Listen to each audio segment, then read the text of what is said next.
ಮುಂದಿನ ಉಪನ್ಯಾಸಕರು ಆಗಮಿಸಿದ್ದಾರೆ. ದಯವಿಟ್ಟು ಎಲ್ಲರೂ ಬಂದು ಆಸೀನರಾಗಬೇಕಾಗಿ ವಿನಂತಿ. The next speaker has already arrived.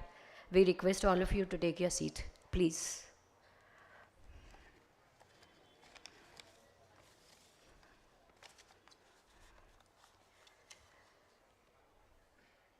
The next speaker is Dr. Vizinathan Kamakoti. Dr. Kamakoti has a stellar achievement, stellar career. He has received his MS and PhD degrees in computer science and engineering from IIT Madras. He joined faculty of IIT Madras in 2001 and took over as its director in January 2022. He specializes in the area of computer architecture, information security, and VLSI design. He heads the Microprocessor Development Program and Information Security Education and Awareness Program at IIT Madras, funded by the Ministry of Electronics and Information Technology, Government of India. He is the member of National Security Advisory Board. He was also the chairman of Artificial Intelligence Task Force, constituted by Ministry of Commerce and Industry, Government of India. He is appointed as member of Institute Body of AIMS, Madurai. At IIT Madras, he has served as the chairman, JEE, and as associate dean, industrial consultancy and sponsored research. He has over 150 publications in international journals and conferences, guided many research scholars for their PhD and Master of Science program. He has coordinated and successfully delivered close to 50 projects from industry and government R&D establishments. He serves in the technology committees of National Stock Exchange and Reserve Bank of India. Dr. Kamakoti is the recipient of DRDO Academic Excellence Award, Indian Electronics and Semiconductor Association Techno Visionary Award, Abdul Kalam Technology Innovation National Fellowship, ACCS Lifetime Achievement Award, IBM Faculty Award, and VASVIK Industrial Research Award. Such an illustrious person is with us today. On behalf of Ramakrishna Math Bangalore and on your behalf, we extend a wholehearted welcome to Professor Kamakoti. Welcome, sir. Swamiji is welcoming him with a bouquet. Thank you, Swamiji. Now I request Professor Kamakoti to address the gathering. Professor, sir.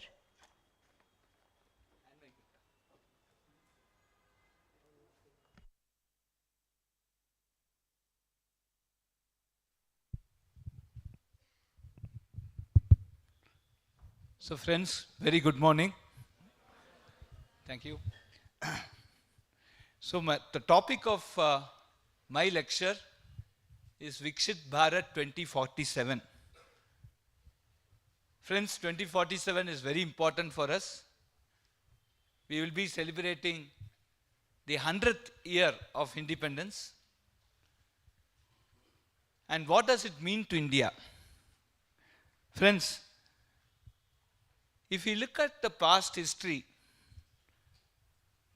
several hundred years before, hundreds of years before, the science and technology which India as a country had in its great scriptures and literature is something completely that has gone off because of the invasion of the British, and most importantly, touching the essential spine of our culture, education. We have shifted into what we call as the English form of education. And I am going to basically demonstrate today what has made this difference. First and foremost, I don't know how, unfortunately I don't know Kannada, but I'll do something in Tamil. Let us start with the first step in education, where nursery. Now, what does today's English medium school teach? Baba, black sheep, have you any wool? Yes, sir, yes, sir, 3 bags full. Now, what does it mean to the kid? In Tamil, in the nursery, we start teaching the alphabet, Aram Seyya Virumbu. Aram Seyya Virumbu means have the desire to do good things. Aram means good. Seyya means do. Virumbu means desire. Aruvadu Sinam. Sinam means anger. Anger will subside.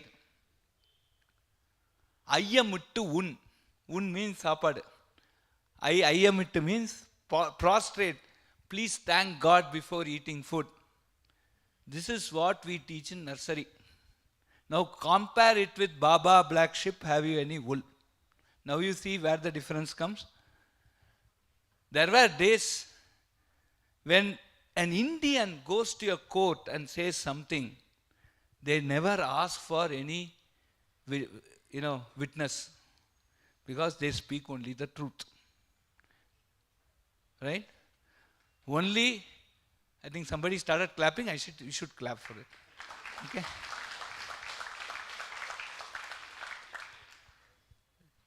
It was the British who come and gave us, polluted us, stating that there is something called wrong witness, you can bluff, and you need some other fellow to validate, and all these things. This is our culture, this is Bharat's culture. Today we are fighting, we are putting lot of effort today to bring back what we call as the Indian knowledge system. Right? The government, how many people know about the National Education Policy 2020? All of you know about it? Now they are bringing now back one of the most important aspect of the National Education Policy today is to bring back the Indian knowledge system. What it means to bring back that Indian knowledge system? Instead of first nursery, we have to replace Baba, black sheep, have you any wool with Aram Seyya Virumbu Aruvadu Sinam. Got it? Now, I'll talk about Indian knowledge system for say 5 to 10 minutes. And then we will go into higher education, school education, what are the things that we can do together. What is expected out of the teacher, and I have some statistics. I'll try to keep it as interesting as possible. Now, why should we promote Indian knowledge system? We had the G20 G20 summit. Last but 1 year, India had the honor of hosting G20. India was the presidency. Now, what was the motto there? What was the motto of the slogan of G20 from India? What was it? Huh? Vasudhaiva Kutumbakam. What does Vasudhaiva Kutumbakam means? Huh? One earth, one future. One earth, one family, one future. Correct? Now, what does it essentially mean? So this has come from a text called Sutta Samhita. Right? I'll just tell what Sutta Samhita, there is Udara Charita Namtu Vasudhaiva Kutumbakam. So what context Sutta Samhita had basically brought in Vasudhaiva Kutumbakam is, somebody says, he's a friend, he's an enemy, he is different, person who distinguishes, person who discriminates, these are all people who are not realized themselves. A realized soul, Udara Charita Namtu, the realized soul is a person who will see this entire world as single. Who is a most illustrious example? Can you tell me one example? Hey, you are in that place. Ramakrishna Paramahamsa and Vivekananda are most important example where they essentially saw the entire world as single. Can you give me one instance where they saw the entire world as one instance? Swami Vivekananda's address, brothers and sisters, essentially means you are all related to me, correct? So this Vasudhaiva Kudumbakam as a concept to the Americans, to the Europeans, to the Western world was conveyed by whom? Swami Vivekananda in one single sentence, brothers and sisters, right? So, our today, we need, if India has to become a superpower, what do you mean by superpower? I have a nuclear weapon. Do I become a superpower? Yes or no? No. Correct? No should come very vehement. If I have so much of wealth, so much of money, dollars, will I become a superpower? No. What is superpower? Knowledge is power. Good knowledge is power. Correct? I may have a lot of knowledge. Using that, I do fraud. My knowledge should be utilized in the proper way. Knowledge along with culture, knowledge along with good ethics is what will make, and every individual must be like this, and then India will become a superpower. So, our objective of today's education is that we need to impart knowledge in the children, impart knowledge in the youth, along with professional ethics, along with a social introduction to the societal needs. Unless we do that, we will have people who will invent bombs, we will have people who will find out, today we don't need a bomb, we will find out way of hacking into your computer, stealing your money, and this is what will happen. Okay? So, we want that Udara Charita Nam tu Vasudhaiva Kudumbakam. We want those people, we want to have those children. We are responsible for generating that youth who will be a realized soul. A realized soul comes from knowledge along with ethics and culture. And once we have such realized soul, those people will start seeing this entire world as one. And hence India will become a superpower. So this is the basic fundamental position today for us to dream of a Viksit Bharat 2047. How many people agree with me? How many people disagree with me? None of you agree with me? Agree? So, kindly put your hands up. Thank you. Thank you. Right. Now, friends, let us look at this. In the age group of 15 to 35, in the age group of 15 to 35, we are the youngest population in the world. Right? I don't want to embarrass you by asking your age, but I know that a lot of people are in that age group here. Right? Now, if we do not do the education properly, if we do not impart this education filled with lot more ethical value and professional ethics, etc., then what happens? We will become a most uneducated nation in the next decade.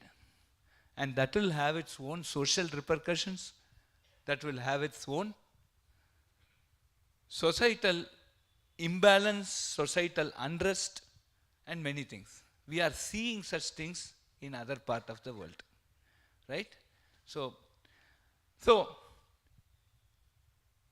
today as a teacher, our most important,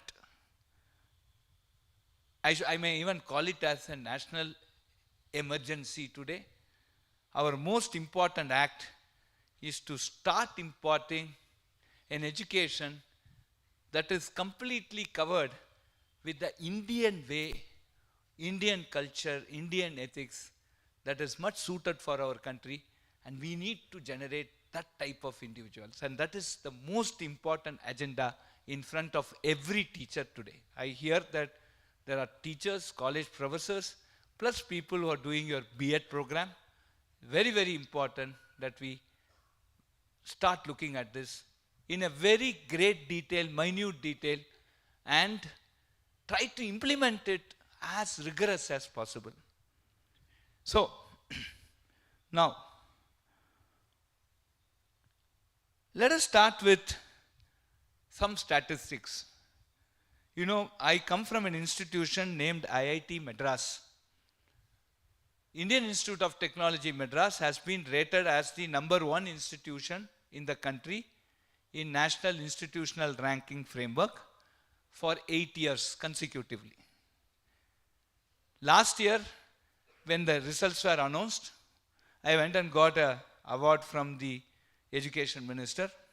And then one press person asked me, "Are you happy?" My answer to him was, I can never be happy as long as our gross enrollment ratio is abysmally low. What is gross enrollment ratio? Anybody can answer? What is GER? Gross enrollment ratio. The number of students, you can?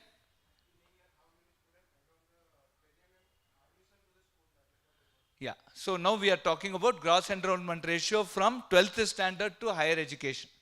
Very good. Thank you. From 12th standard to higher education, meaning to college, India's gross enrollment ratio is at 27%. That means 73 of the 100 kids who complete school are not coming to colleges. Now, what is the big deal saying I am a big institution if 73 of the kids do not get into even college, right? And what is it that we are doing for it? As suppose I say I am the topmost, premier, most higher education institution in the country, what is my response to it? Unless we find some solution to that particular problem, if 73 of the kids in this large democracy doesn't even get access to you, your education, why do you exist? Correct? It's a very important question. So what is the answer that we need to give for that? And that is something which all of us must aspire to address. Friends, today, as I told you, between the age group of 15 to 35, we are the youngest population in the world. 75% of that age group is in rural India. Now, Swami Vivekananda actually had told long before, I think you should go and read his book on education, where he has told, this is one very inspiring statement, if the poor do not have access to education, then the education must reach the poor. Correct? If the poor does not have access to education, then the education must reach the poor. Hey, for this, I think as teachers, we must clap. Okay? This is a very, very profound statement which this great man has given, which has now today becoming a source of inspiration for us to handle the GER problem, the gross enrollment ratio problem. After almost close to more than a century after Swami Vivekananda made this statement, today the United Nations comes out with what we call as Sustainable Development Goals. How many people know about Sustainable Development Goals? How many of them are there? How many SDGs are there? How many of them? 17 Sustainable Development Goals. And in which the Sustainable Development Goal number 4, what is it? Huh? Education. What is? Education means what? Equitable, accessible, affordable, quality education for all. Right? So education means there's nothing like bad education. Education means it has to be good. It should be of high quality. So one of the important efforts that we need to take as teachers is to basically see how we reach this quality education in an affordable manner, in an equitable manner to the poor of the poorest. And that is very, very important today. And if we do not address this, a majority of the population will be, unread. They can't read. Their fundamental literacy and numeracy will be in real shambles, and that will have a very bad impact on our country. So this is the first thing that we need to look at. Now, when COVID came, right? of all the bad things COVID has done to the world, one good thing it did. When the schools were closed, even the poor of the poorest school found out some way of trying to reach education to the doors. So if the poor did not get education, the education reached the poor there in some way, because it came as a compulsion, right? And then we started using some digital mode of education, correct? Now, so what we have done at IIT Madras, I want to give some examples which many of you can very quickly follow, and I also want you to, if you are interested, start interacting with IIT Madras so that we can take it forward. Okay? So what we have done at IIT Madras, inspired by this, the first statement, if the poor does not get education, education must reach the poor, right? And this digital mode of education has indeed helped during the COVID point. IIT Madras has started a program called Vidya Shakti. I want to give you some few examples here. In Vidya Shakti, what we do, we go to a rural village. We have a large television, at least 3/4 of those 3 pictures that you have. Then we have a camera, we have a Zoom connection, and people from IIT, IIT alumnus, IIT faculty, school teachers, very good school teachers, great school teachers in Chennai, we all now basically log in through that television, log in through that Zoom connection, and interact live with the kid there, right? So, one very important thing, for us to make people enthusiastic about education, it is a must that we have a personal touch. It is very important that you go and talk to the kid, not give a lecture and assume that the kid would have seen it. Talk to their parents, motivate their parents to basically send the kids for higher education. So we started this in a very humble way. February 2022, we had 5 centers, just 5 of them, in Tamil Nadu. Now, most importantly, we also teach these subjects in the mother tongue. And that is also extremely important. Learning in the mother tongue. Because mother tongue, again, as the name says, it is mother. Okay? So, the way you understand a concept in the mother tongue is extremely high when compared to what you can basically get in an acquired language like English, right? So, we start teaching them in the mother tongue. Around March 15th of 2022, 3 girls called from a village where we had put this television and basically told us, we don't have some biology teachers. We are interested in biology. Can you please help? We are scoring 20 out of 100. We will fail in biology. If this is the case, can you help? So then we identified a very good school teacher who can also teach in Tamil. And they started teaching from Chennai. Friends, March 15, 2022, March 1st, 2022, and April 15th was the examination. 1.5 months of training, just 1.5 months of training.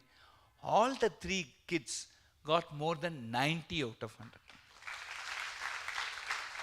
Right? And that is the most important aspect. So, friends,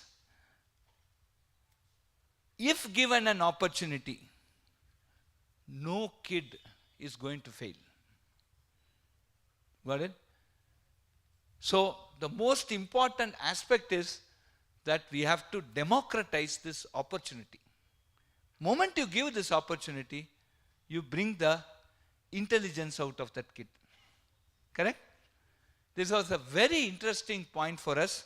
Friends, today we have 500, within last 2 years now, 2 years and 3 months, We have 504 centers in India, some in Northeast, some in Uttar Pradesh, many in Tamil Nadu. Then we are now starting in Karnataka. And we have 16 centers in Sri Lanka, not part of Sri Lanka. There also we are trying to give this education. Right? So this is something I also urge. How many people have your grandfather or great grandfather belong to a village? How many of you? Wow. So, you please go to your village, whichever village. I want you to do two things. Find some young below poverty line students from marginalized communities, preferably girl students, kids, girl children. Bring them to your institution. First, to show them what is higher education institution. Just let them see. That itself will be a big booster for them. Number one. And in your village, if there is somebody willing to switch on a TV, switch off a TV every day and assemble some kids and see that they attend these classes, if there is one coordinator there, then please approach IIT Madras. Swamiji has my number. We will try and set up a rural interaction center at your village, and we will also try to get some Kannada teachers. I hope all of you are from Karnataka, who can educate. We have a lot of alumnus who can talk in Kannada. They are all from Bangalore, Mysore, and they can basically Mangalore, etc. So they can basically communicate. So this is something. Let us take this opportunity today in this very, very, very sacred place that we are meeting. Let us try and do this. How many people volunteer for this? Only 4 of you? Good. Thank you. Next. Now let us look at the. So what do you teach? First, what is Indian scriptures, our Indian texts, how does it define a teacher? How many people know about Adi Shankaracharya? All of you know. He has written a book called Prashnottara Malika. Right? Prashnottara Malika is, there are some questions, he himself put the question and gives the answer. One very important question that is much relevant in this hall is Ko Guruhu. Ko Guruhu means what? Who is a teacher? This definition is something very important for all of us if we aspire to be a great teacher. Ko Guruhu Adhikata Tattvaha Shishya Hitaya Udyataha Satatam. Adhikata Tattvaha means what? Should be fully realized. If you are realized means it's not we get Atma Gyan and other things. In the subject that we are talking, I say I am working in the area of computer architecture. In that subject I should be fully aware of what is happening. I should not be gassing around. Okay? So, and how will you be fully aware of what is happening? You should be a student always. You should be learning.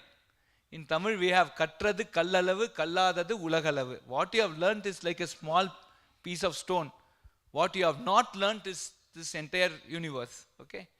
So we should always be a student. So Adhikata Tattvaha, whatever subject you are teaching, you should be very strong in that subject. The fundamentals must be strong. And whatever you are going to impart as a knowledge to these students must be accurate. Right? Then comes the other important thing.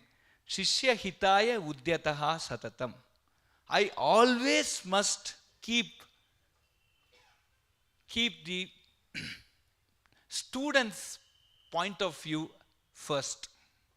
I must always keep the student's welfare as the highest priority. So, one, you must be realized in the subject that you are talking. That means fundamentals must be strong. You should not gas around. Second thing is that you must always have this student first attitude, right? So when I am interviewing people for some of the posts, I just ask a question, right? So there are, you are now guiding a PhD student, okay? And the PhD student comes, says, sir, you gave me a problem, it is not working, so I want to give up. Then what will you give as a response? So many people say, don't worry, have a coffee, just take a break, everything will work. So I said, okay, have a coffee. Okay, this fellow goes to the coffee shop. He meets one of your colleague and says, the colleague asks, what is happening? And this fellow says, sir, I am stuck in this problem last 6 months. My guide doesn't know how to solve. Now I am in this problem, what should I do? Then the colleague says, hey, this is simple, yaar. Just, he got an idea. He said, okay, do this. It should work. So immediately, this kid in his enthusiasm goes to the lab and does this work. And he finds the result. So next day morning, he comes to his original guide and says, sir, yesterday I went to your colleague and he gave me this solution. Sir, it is working. Then I asked this person, if this happens for your student and you are that guide, what will be your reaction? Many of them say, sir, I will call my colleague and thank him for this.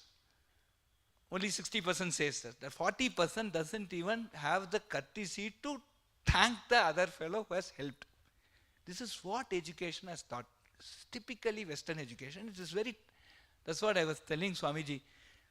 We are many times hiring transactors, not gurus. Right? Only 60% of these fellows say, I will thank the other fellow. Thank karna hai na? You should thank the other person.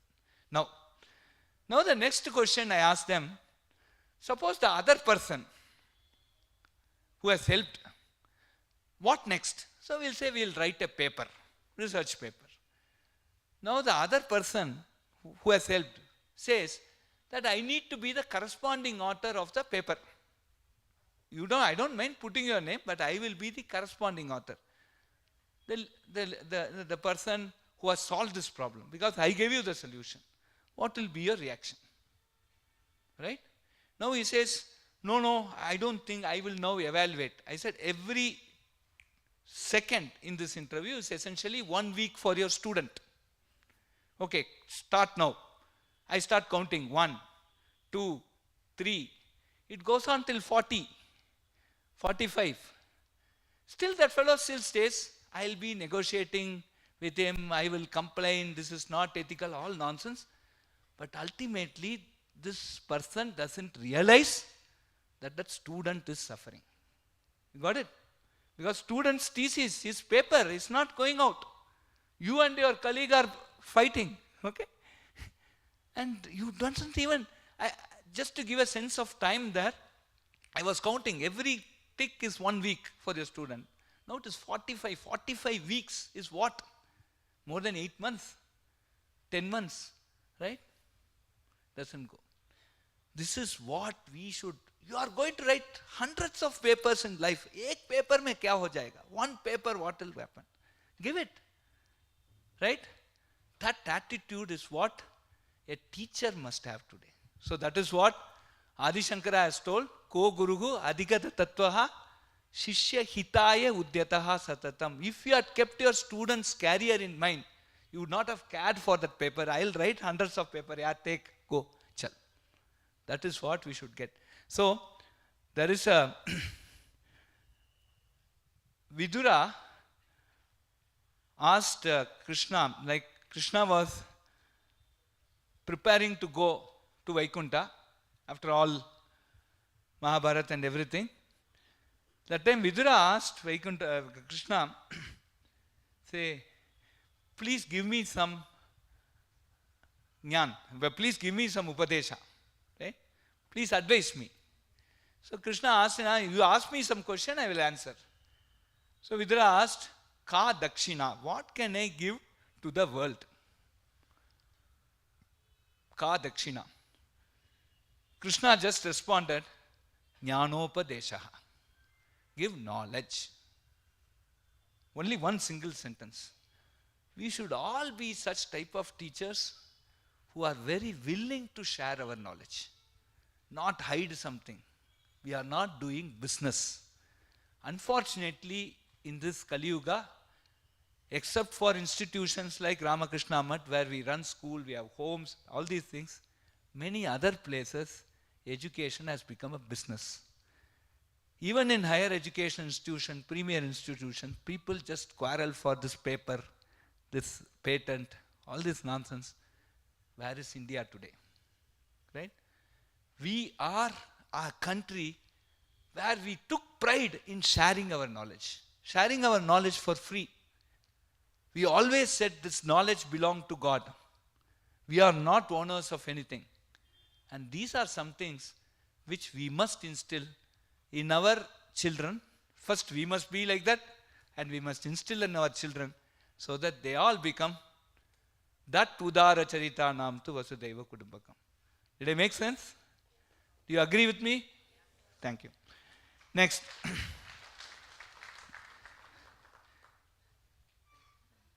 How much time I have?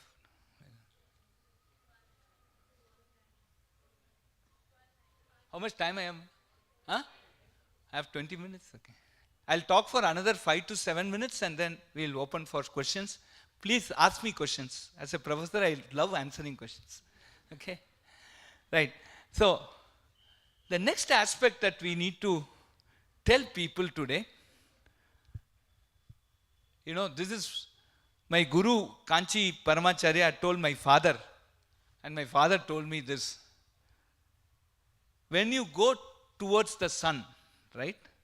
When you are going towards the sun, the shadow will be following you, even if you don't want.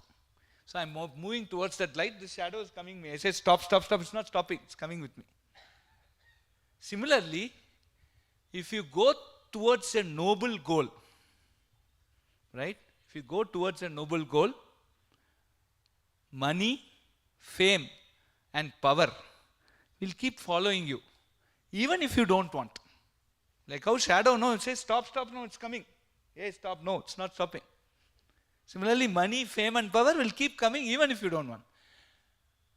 But if you leave that sun and try to catch this shadow will also be going. It's going. Sun also is gone. Similarly, if you leave that good goal and start catching any one of this, money, power, or fame, this will also go off and that goal will also go off.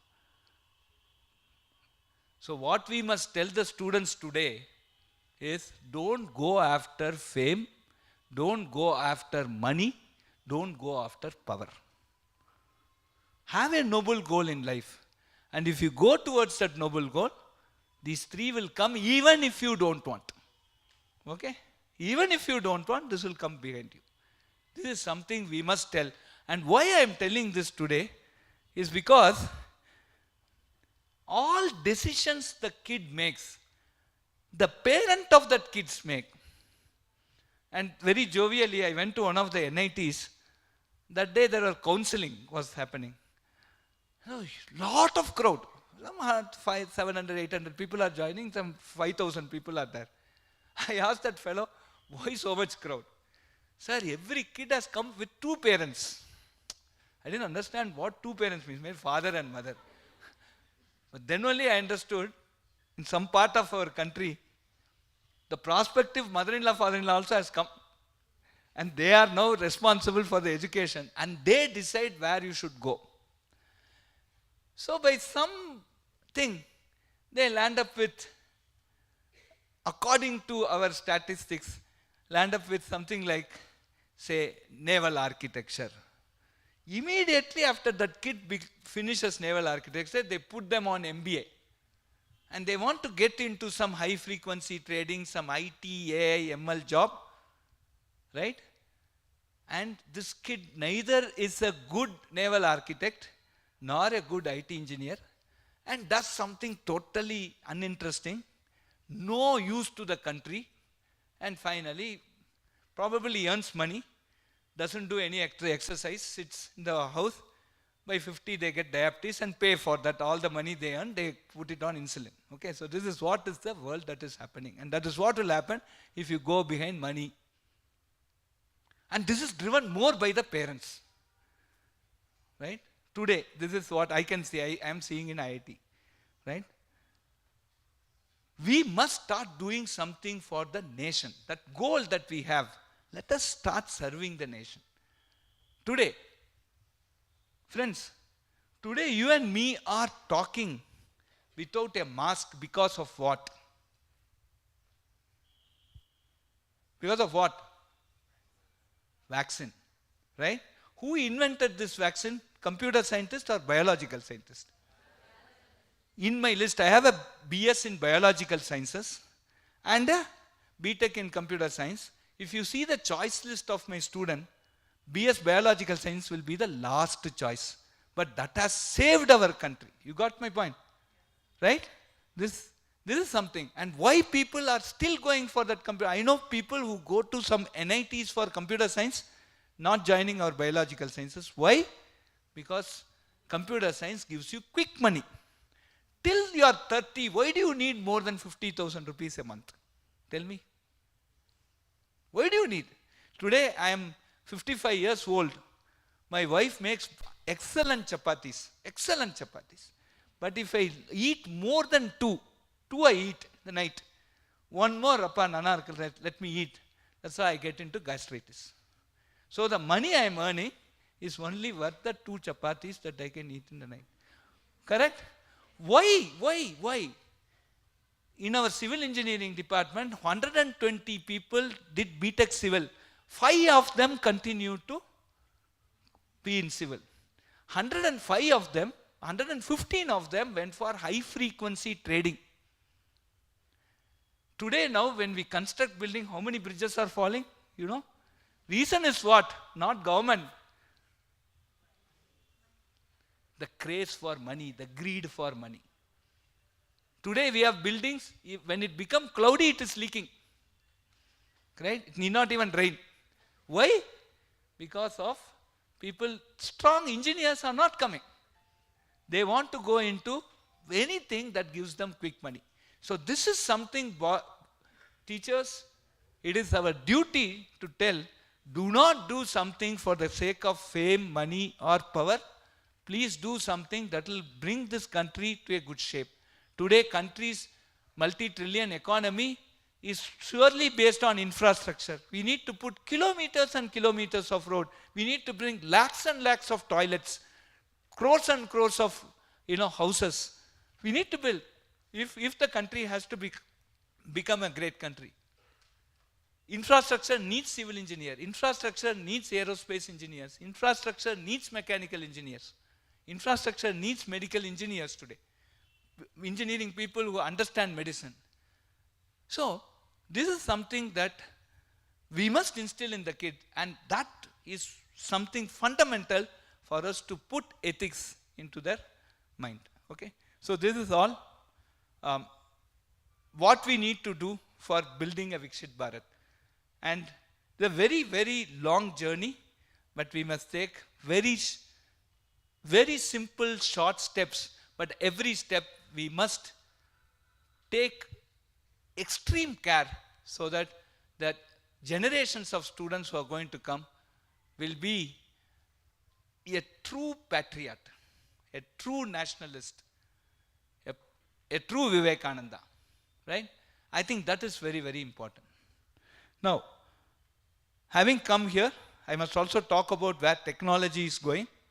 Friends, today, I want to give you some very important aspects of the national education policy, especially for youngsters. National education policy, as it comes from the government, was also, augmented with certain very interesting rules and regulations.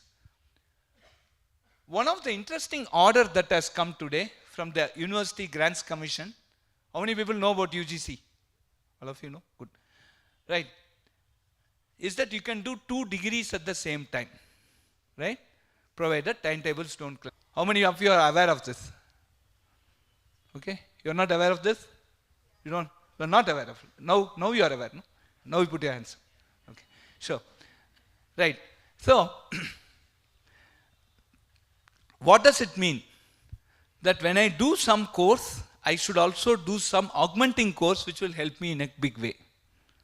For example, if you are doing BCom, you can do a BS in data science. Because commerce with data science, because everything is data, right? Everything is data today.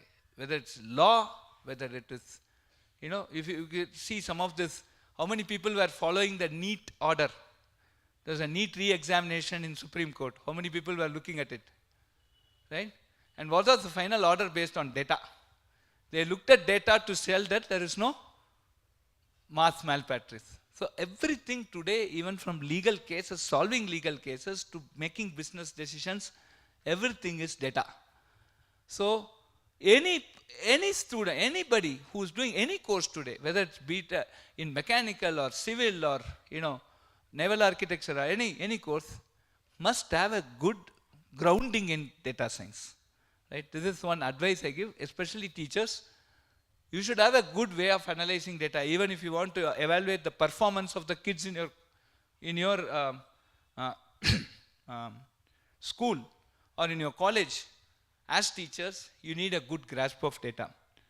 The second important aspect of the national education policy is it is now permitting you multiple entry, multiple exit. So you can enter at any point in a course, depending upon your previous qualification, and exit at different point. And then many times it has also said that 40% of the courses can be taken online. Correct? So IIT Madras has this Swayam. We are running the national program for Swayam. How many people know about NPTEL Swayam? Oh, wow, great. So this you can basically use. And then, very importantly, there is no age gap. Now, IIT Madras now has a BS program in data science, in which it's an online program, but proctored examination. It is as tough as a BTech computer science course. We have 30,000 students. It has multiple exits. At the end of first year, you can take a certificate and leave. Second year, you can take diploma. Third year, you finish the third year, you can take a BSc. You can do the fourth year and take a BS. So there's a multiple exit here. And there's no age gap. So the youngest is 17 years old. The most senior is 81 years old. Okay, he's attending, he's finished, he's now learning Python programming. His son from America came yesterday, they all came to IIT Madras, we had a nice photo session. 81 years old. This means that we can do a lot of stuff. We are facilitating people who are now in the industry and want to, quickly ramp up. Some people who are doing, who are in a factory, they would like to get data science because the next generation factory is going to be, driven by data. Right? So this upskilling also can come. So this is one very important aspect that we need to keep in mind and take it forward. The second important thing today is this interdisciplinary. So there's nothing like I am a computer scientist, nothing comes out. I am an engineer is something that's becoming. Because any system you see today is any system that is deployed in the society involves at least 2 to 3 disciplines of engineering. So that's why many of the curriculum, even IIT Madras, our curriculum, we have only 60% core subjects, but 40% open electives, so that they can learn about other engineering disciplines. And this interdisciplinary culture is very, very important. So when you are in a position to make a curriculum for your college, please do ensure that your curriculum gives flexibility for a student to become interdisciplinary. Otherwise, that curriculum will be a useless curriculum, right? So this is also something very important. The last one I want to say is that we need to start thinking differently, okay? And we need to instill it in our students. I'll give you an example. 1, 3, 5, 7, 9, 11, 13, 15, 17, 19. What is the next number? I say 31. And I say I'm correct. 1, 3, 5, 7, 9, 11, 15, 17, 19. Next is 31. I want you to give me an argument like why I am correct. Huh? Huh? Huh? Prime number 5, 7, 9. 9 is not prime. Then 21 is odd.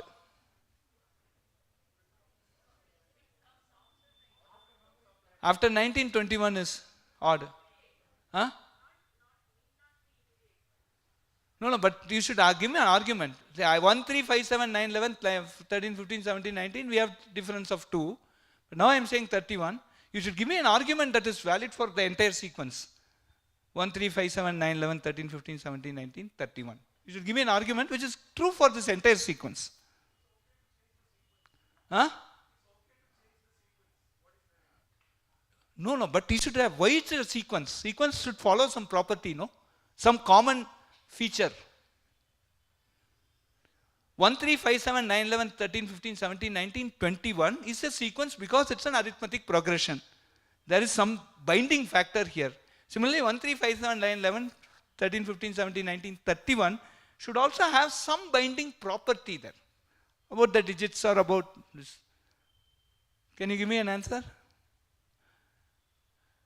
If you look at 1, 3, 5, 7, 9, 11, 13, 15, 17, 19, in that sequence, it is the numbers which are made only of odd digits. Right? 0, 2, 4, 6, 8, 10, 12, 14, 16, 17, 18, all have even digits.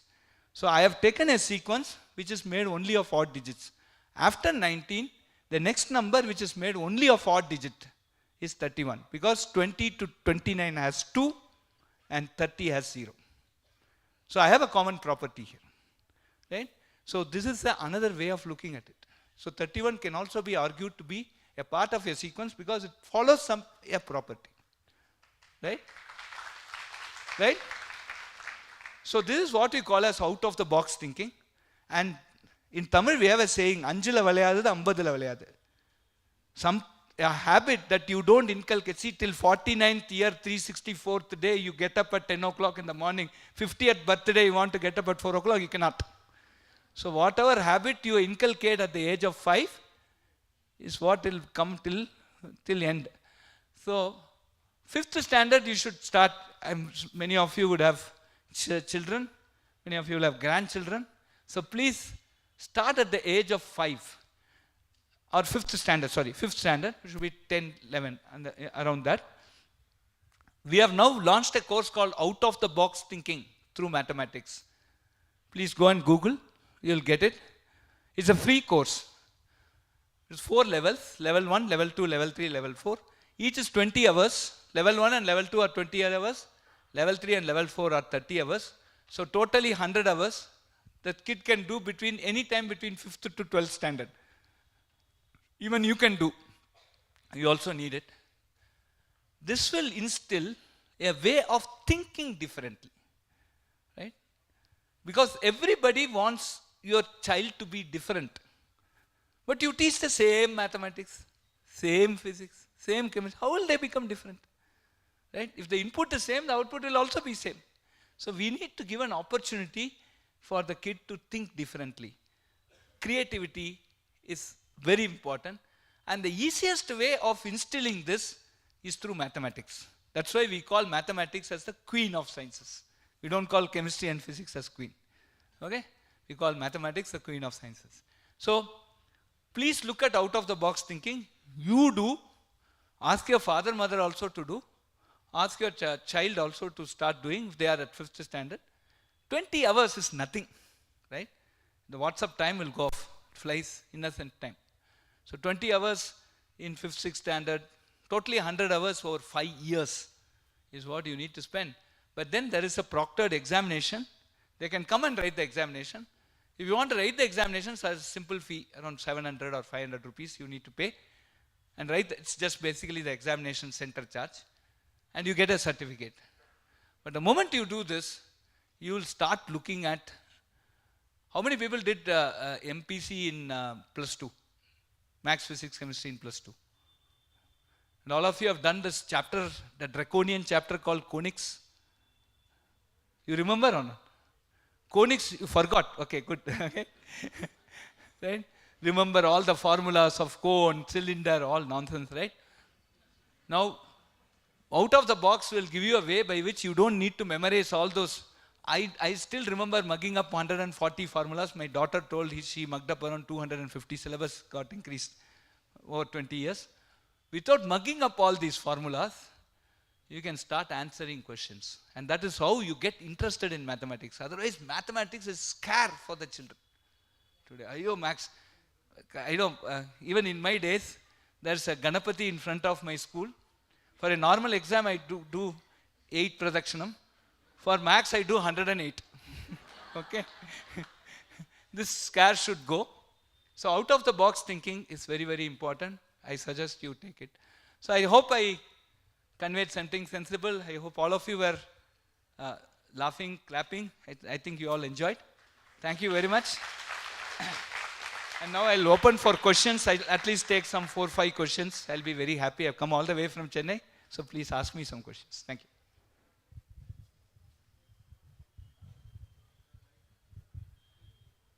We'll take some 4 or 5 questions. Okay. Timer? Not even one question? Sir, One question is what? Yes? Yeah. sir, you mentioned about imparting Indian knowledge system Yes. to make the vision come true. Yeah. So, may I ask, sir, the culture that we are holding never given us a sense of unity. The only thing that gives us the sense of unity is our constitution. So, as a teacher, why we are worrying about the culture and the past instead of our Indian constitution? Even though it took birth, we are still north, south, west, and different classification. So why not this constitution? Why the government want to implement this cold culture? So What is cold culture? Cold culture. yes, sir. Cool. Oh, it's very hot. Okay. Friends, tell your kid do this. They will not do. Nothing can come out of order. Nothing can come out of a government order. It is all that every individual must feel united. If just a government order could have done this last 75, now 78 years of independence, you would have got. We have not. Things will come only from heart. I run an institution, I run a very big institution. Nothing can I get by putting an order. I achieve lots by going to each of the hostels. You can check up my WhatsApp status. Yesterday I was hugging 2 kids. Basically telling they came to some activity which I want the kids to come. I put this and 4 more kids came and they said, sir, tomorrow can I have a photo like that? Okay? All this comes only when things come from our heart and every person realizes that. And I personally believe that Indian culture will bring us to that unity.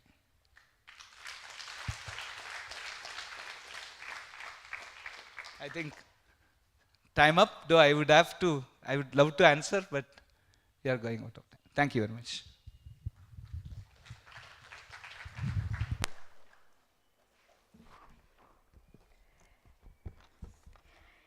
In 1947, it was said that India is in its villages.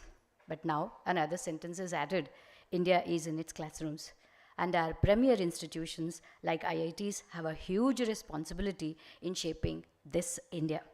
By the time we turn 100 in 2047, GER will flip and 75% of our children will have access to IIT level education. Professor Kamakoti laid a very pragmatic route map in achieving this and fulfilling the dream of Swami Vivekananda of making India a Vishwaguru. It was a very fantastic lecture, sir. On behalf of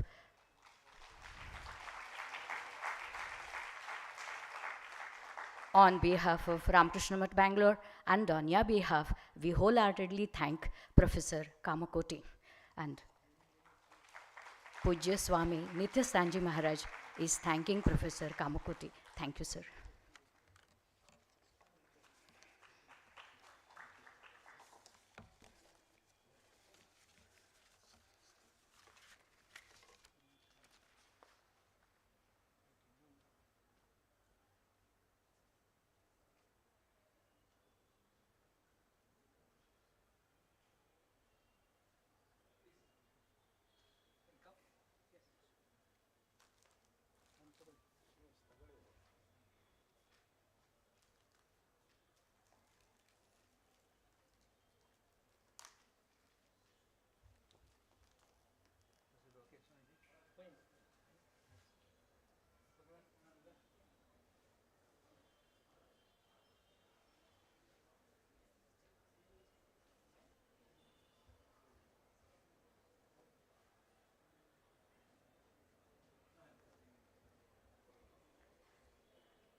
Our next speaker is Pravrajika Divyananda Prana Mataji.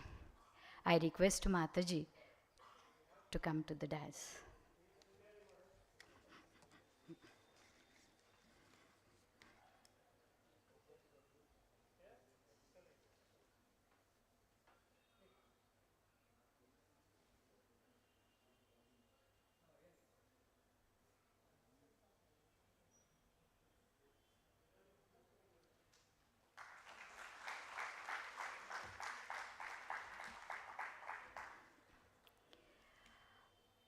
Our next speaker is Parama Pujya Pravrajika Divyananda Pranaji.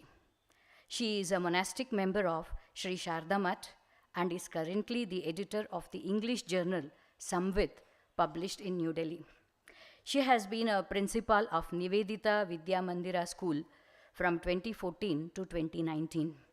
She specializes in Yoga Vedanta.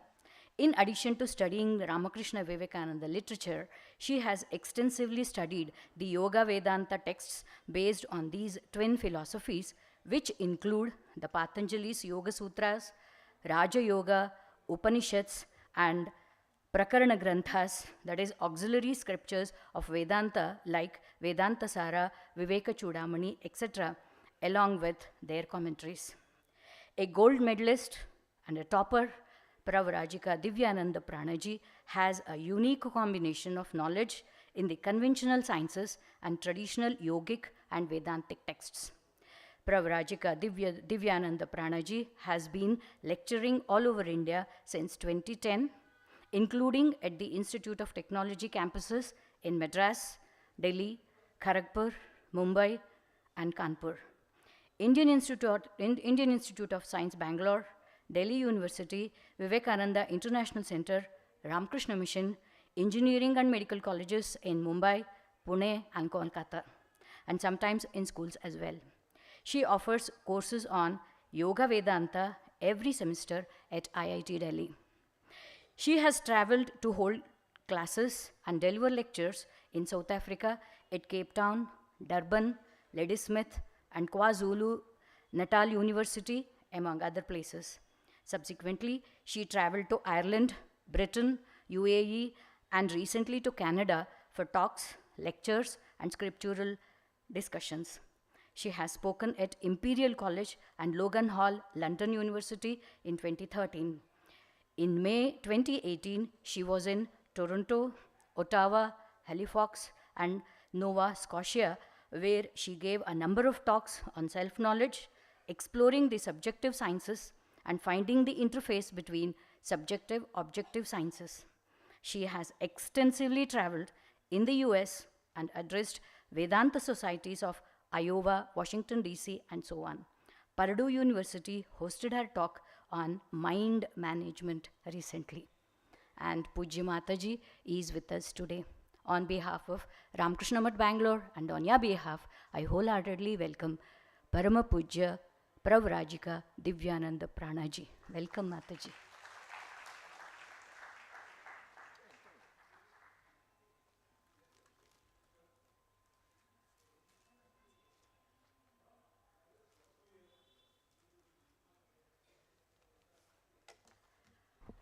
I now request Pujya Mataji to address the gathering. Mataji, please.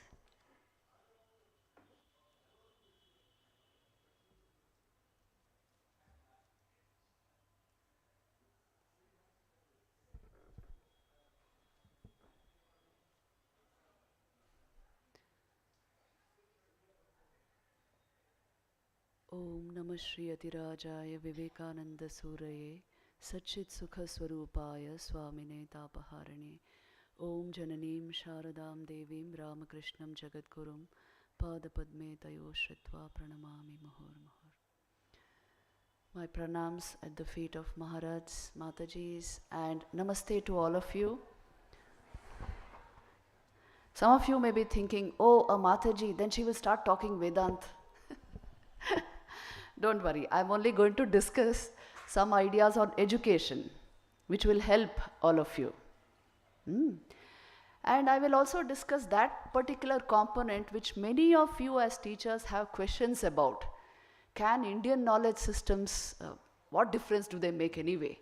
And why introduce them at all into academia? So your last question I think was that. So we will just go a bit into all this because I am also working at educational institutions of repute. I can tell you there are a whole lot of students interested in this, in the essentials of Yoga and Vedanta interpreted in a secular scientific format, as a means, as a tool for mind management, for emotional intelligence, for spiritual intelligence, for work ethics, for these things, you know. So it is of great practical use for building focus. So for all this we have tools, and we are drawing from these systems, we are drawing those tools and giving it to them. So don't think it's something very impractical what is happening, and why the NEP should insist upon some amount of attention on Indian knowledge systems in all educational institutions. So we will go into this, but before I begin, let me tell you, you have a most important role to play for our nation, because teachers are indeed the torch bearers of change, and most of all the forerunners of high values. You literally impart a value system to your students by what you insist upon in the class. So teachers, parents primarily, and then teachers are really the forerunners of values, and you are the, you can say, game changers for the nation. Having this responsibility, it is important for us to observe what Vivekananda especially communicated to the communicators of the future. What did he want us to know? And what did he want us to convey? The importance of the role you are playing. This is what I want you to see. Because, you know, in a classroom, when there are young minds sitting in front of you, what you tell them, that impacts that young mind tremendously. And when it comes from an authentic teacher, you know, the impact will be such for years. You think your own life and see, don't you remember your greatest teacher? And the effect he or she had on you, on your mind? So then you are now playing that role. So it's a very key role, and it will contribute much to our nation's progress. But for that, Vivekananda wanted us to observe a few facts about education. As educators, we should all know about this. I'm going to dwell on only 3 points which Vivekananda made when it came to the education process, and I want to share these ideas with you because it will help you a lot on what is most important to the student at that age. Definitely the curriculum, the subject is the most important thing. But look at this observation. Vivekananda first defined education as, it's again a very Vedantic definition. He said education is the manifestation of the perfection already in man. It is the manifestation of the perfection already in man. Now, what are we presupposing in this? That the human soul is perfect by its very nature. See, this is a solid Vedantic dictum. The human soul, it's not got anything to do with religion. It is pure spirituality. The human soul is perfect by its own nature. It is divine. And it holds all strength, all power, all intelligence, all capacity. And the goal of education is to only bring that out, to manifest it.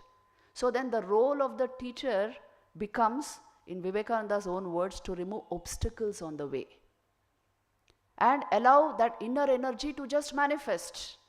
So you are facilitators for your students. That is the role of a teacher.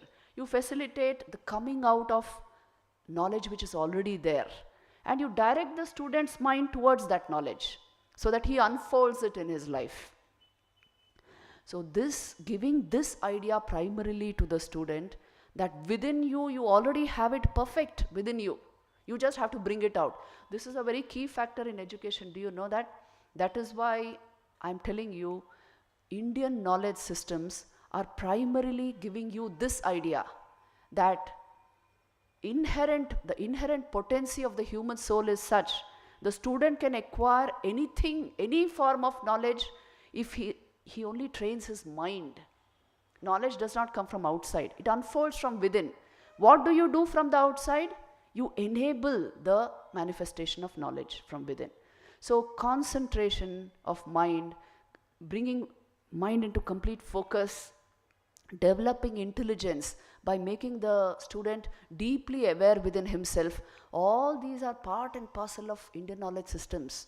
You have whole philosophies based on all this, and you must have heard of the expression existential truth. Yoga and Vedanta is dealing with this existential truth, which means the truth of my own existence. See, now suppose we know all the sciences.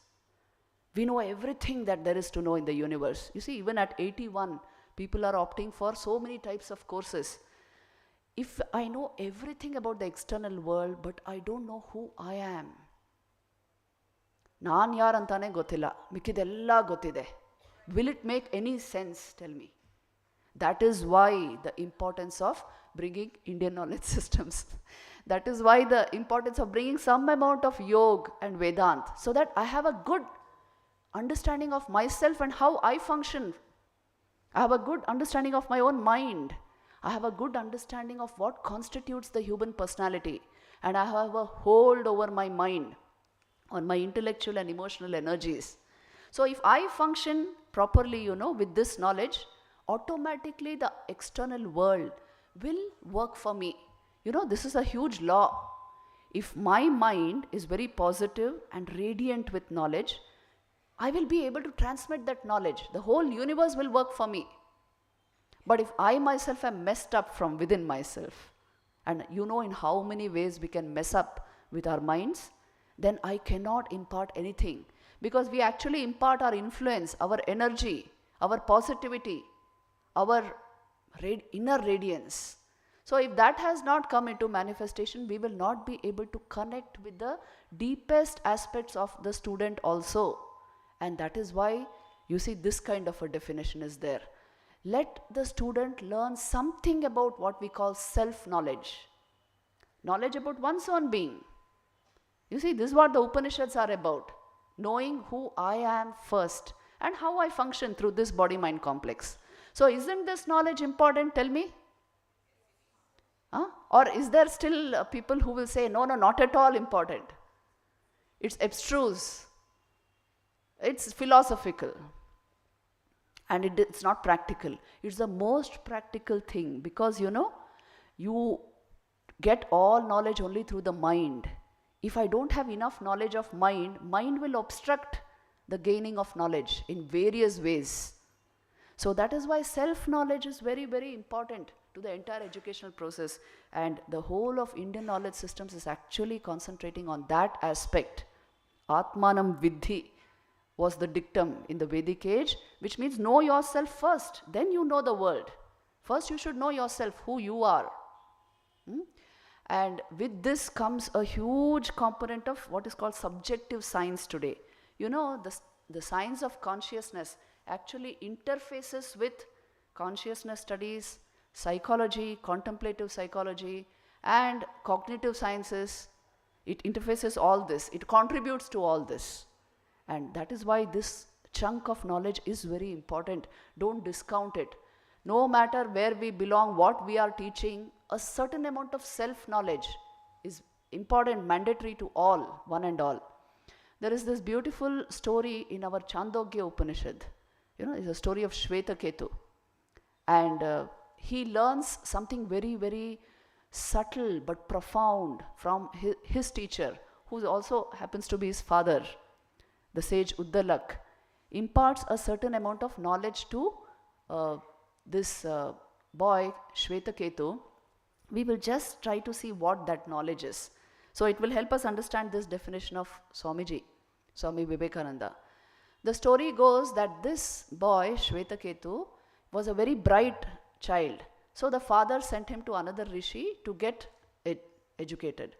Now, when he comes back after 12 long years, Uddalak notices that his son has learnt a lot of science.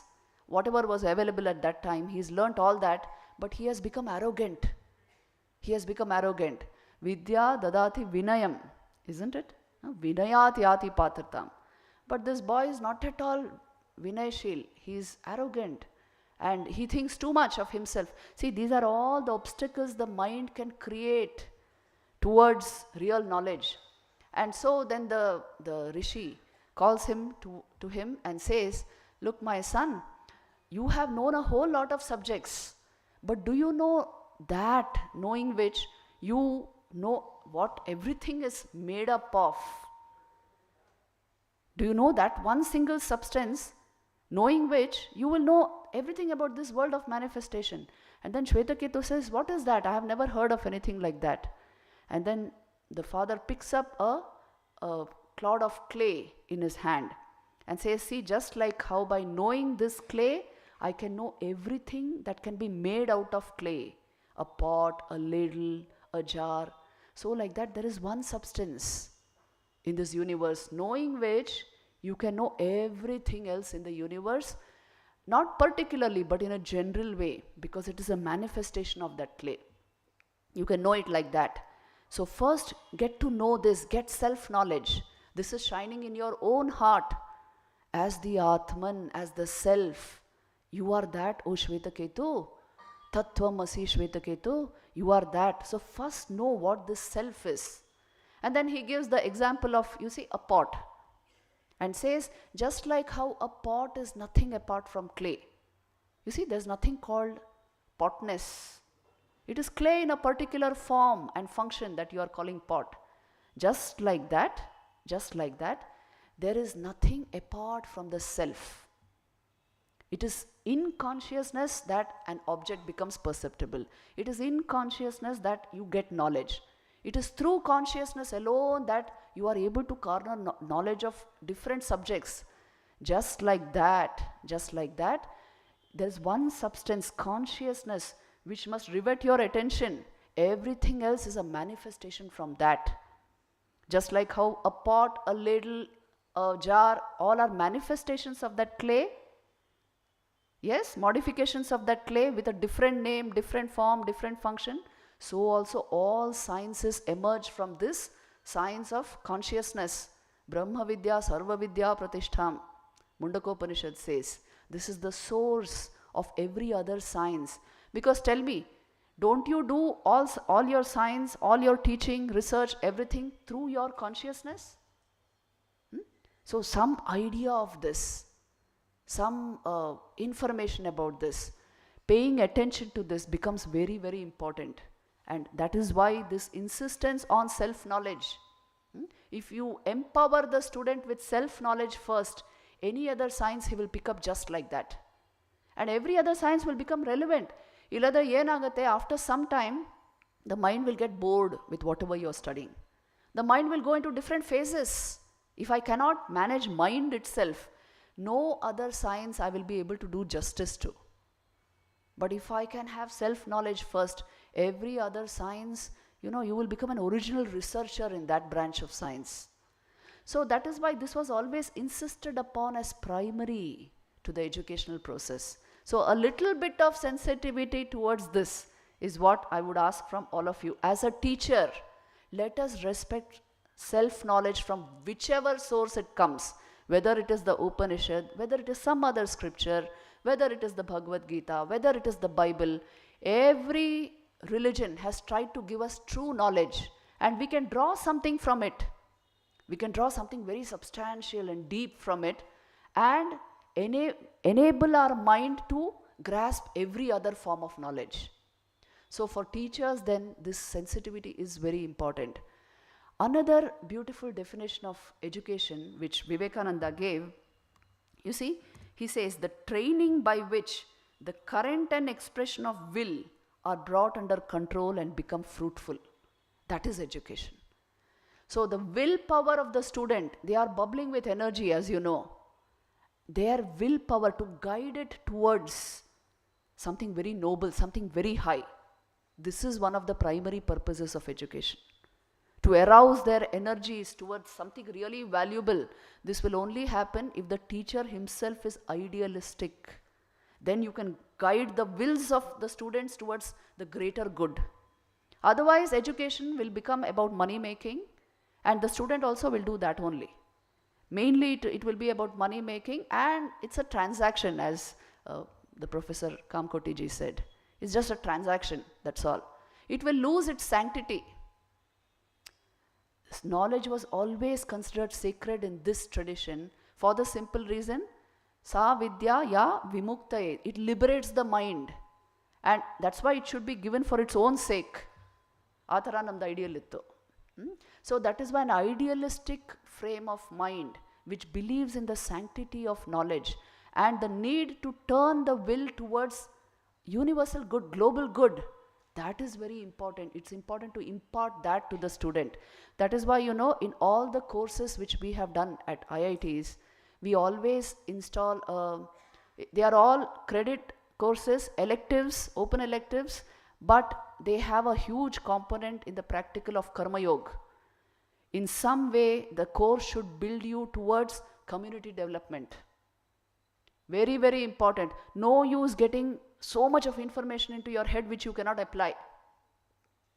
This is very important. Today, for information, for collecting data, you have search engines. They will give you an AI modules. They will give you information whenever you want.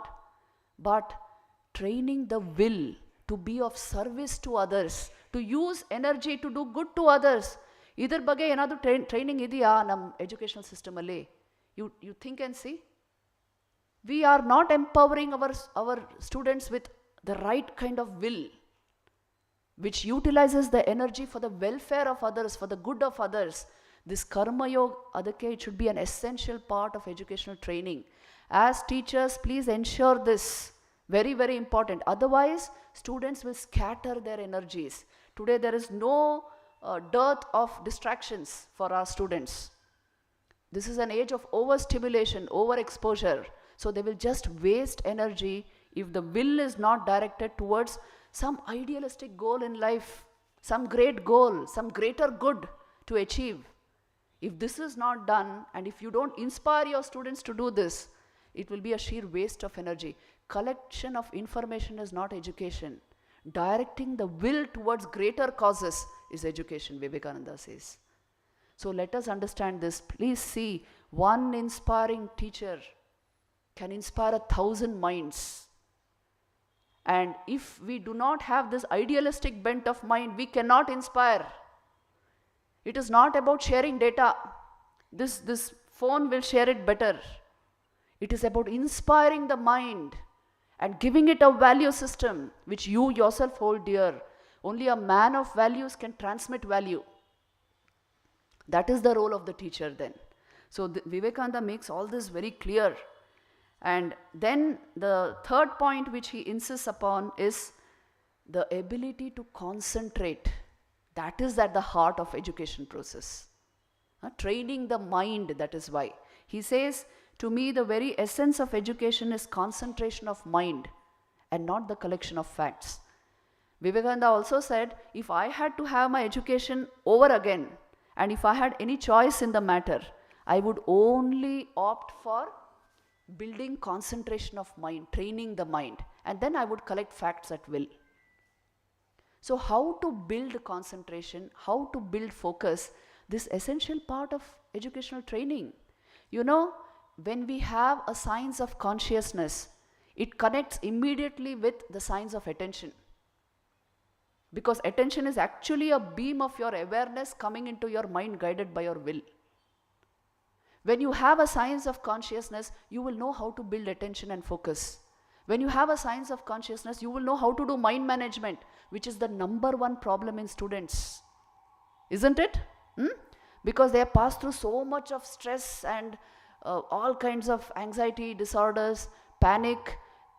IITs, even suicides are not uncommon.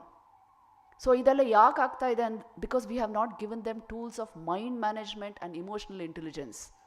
So lopsided development agogta ide. ನೀವು ನೋಡ್ತಾ ಇದ್ದೀರಲ್ಲ, as teachers you must be seeing this, where there is very high IQ, there is only cerebral high cognitive function but no emotional intelligence many times. Lopsided agogta ide. That is why the importance of giving these tools. Just learning to build concentration is not enough. Learning to build concentration so that the output of it finally will serve a very high purpose. That is what emotional intelligence will do with the ability to concentrate. So all this will come naturally if we are, determined to transmit values along with the educational process. Whatever you may be teaching, if it doesn't have this value base, it will not have long-term effect in this world. That is why then this becomes the most important thing. Vivekananda had tremendous powers of concentration. Or yogi, he was a yogi, he was not an ordinary man. But for what purpose he used that concentration? What institutions he built? What are those institutions radiating? And what is the message of his life? It is primarily a message of harmony. It is a message of high idealism. Human life has a great goal.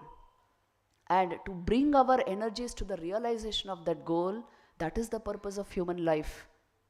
So for this, he concentrated on this. And he is a world teacher. These are the values Vivekananda imparted.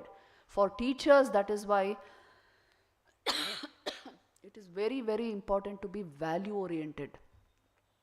Our courses, what will they ultimately lead to?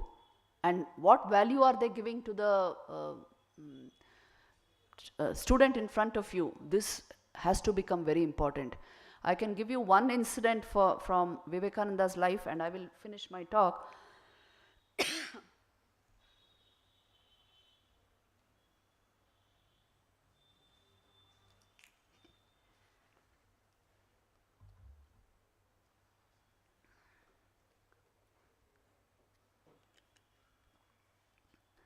See, once Vivekananda was in Meerut, and Ali, there was a library close to where he was living. And Swamiji, what he did, he sent his brother disciple to get a book from the library. Next day he returned the book and asked another book to be brought. Third day he returned that and third book. And the librarian thought, how can one person read such big volume every day, one volume? He was reading Sir Lubbock's works, Psychology and Philosophy adala. Then, when Swamiji heard of this, that the librarian had said, how can he be reading one book per day? Most probably he is not reading. Then Swamiji went on a stroll and entered the library and met the librarian and told him, I read one volume a day. And the librarian said, Id heg sadhya? How is this possible?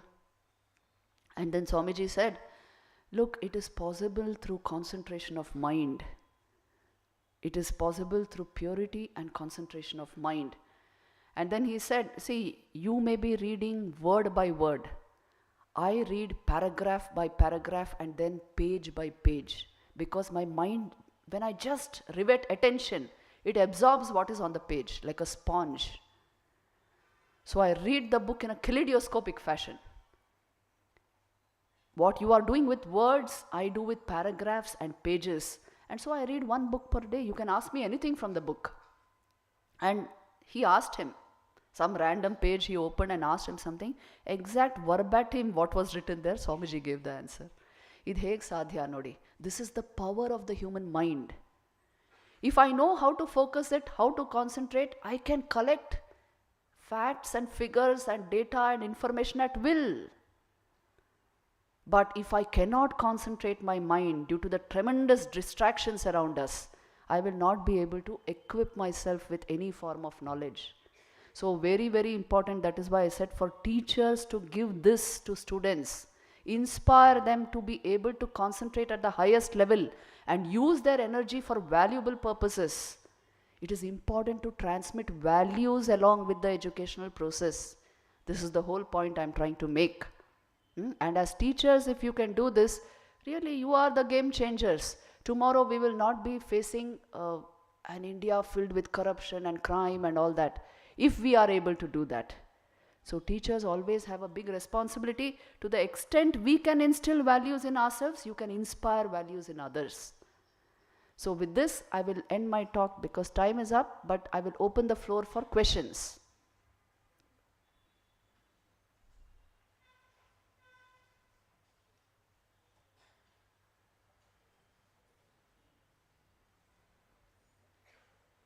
Yes.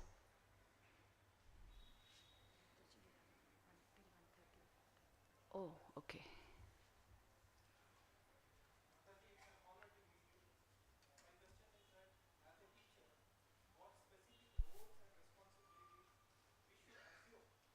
Fostering the skills and values needed for India's future development.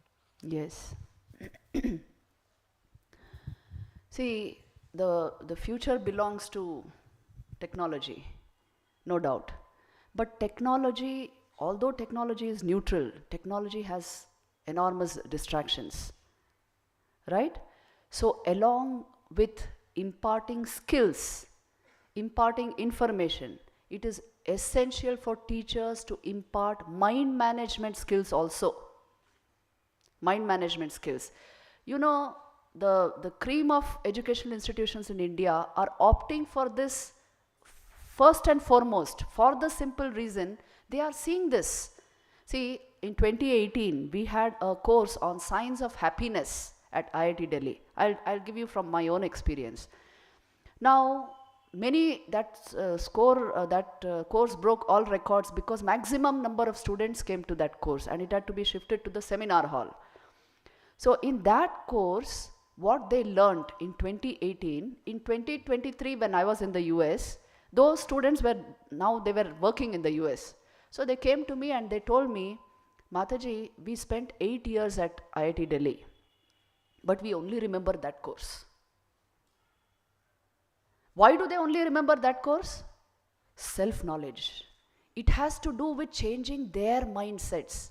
It has to do with building focus, with managing their own mind and emotion. The entire course was on that. And how to, uncover the inner happiness. How to manifest it. What are the laws of happiness? What is the science of happiness? How it connects with awareness. The course was on this. So you see, what you will impart in terms of self-knowledge is something which will remain with them throughout life.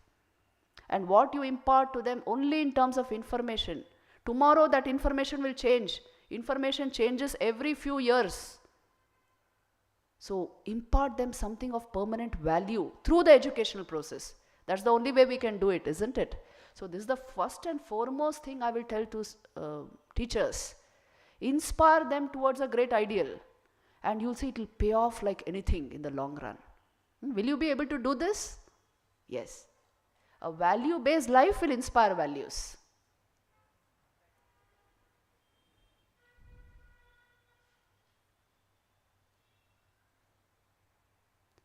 Yes, anything else? We have discussed very general ideas. You can go to the particulars if you want.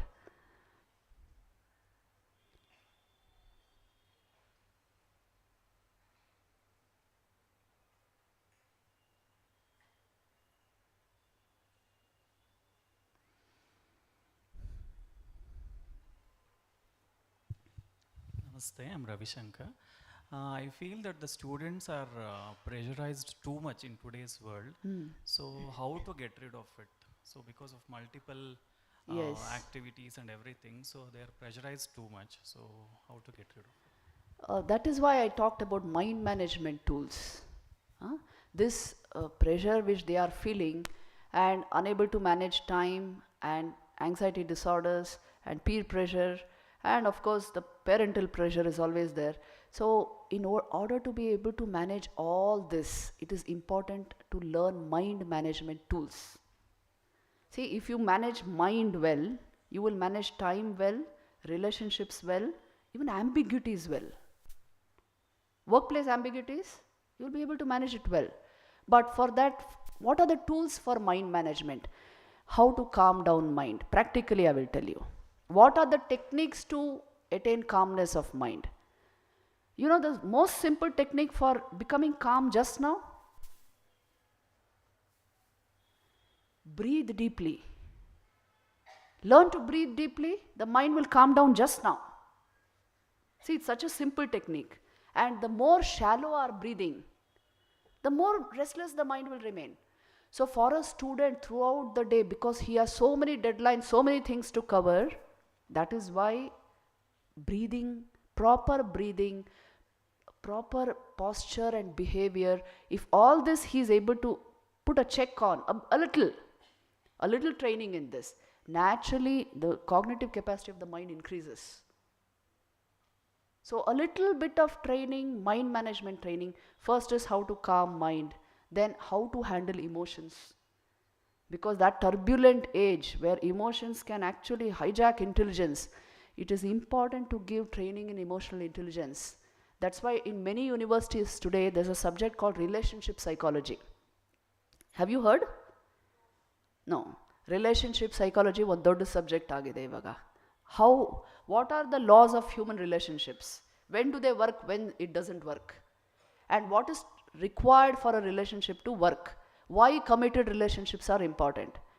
These are all now being discussed because it is part and parcel of emotional intelligence. Very important for students. Another thing which students need to do is managing time and managing deadlines. If you are not managing your mind, you cannot manage time. Because there are so many things to do, but mind is restless, mind is distracted. If mind is calm and concentrated, you can manage time. Is this making sense? That is why mind management tools, whether you call it yoga, meditation, or proper breathing, whatever you call it, a little bit of that must come into the life of every student. It is very, very important. And in addition to this, another problem they face is peer pressure. How to remain independent of peer pressure. How to keep your concentration, on what you want to do without comparing with others. Idakku one training ide. The nature of that training is you must decide your priorities. Your friends should not decide the priorities of your life. What you want to achieve, just put all your energy into it. Learn the art of concentration. And adakke one dodda ideal idre, definitely you will garner your energies. It's so very important. Vivekananda used to say, if a man with an ideal commits 1,000 mistakes, a man without an ideal will commit 50,000. So it is better to have an ideal. Not just the immediate goal of the educational process and a good job, a long, far-term goal. So as a result of my job and the money I earn, what am I going to do? This is what I want to do in life. A picture of that, giving them an idea of that your energy and tomorrow your money should go for the good of our people, for the building of our nation. This kind of an idealism, if this can be inspired into them, they will stop wasting energies on unnecessary things. So you see, these are all the practical tools to be given. When it comes from the mouth of the teacher in the classroom, the effect is something very different.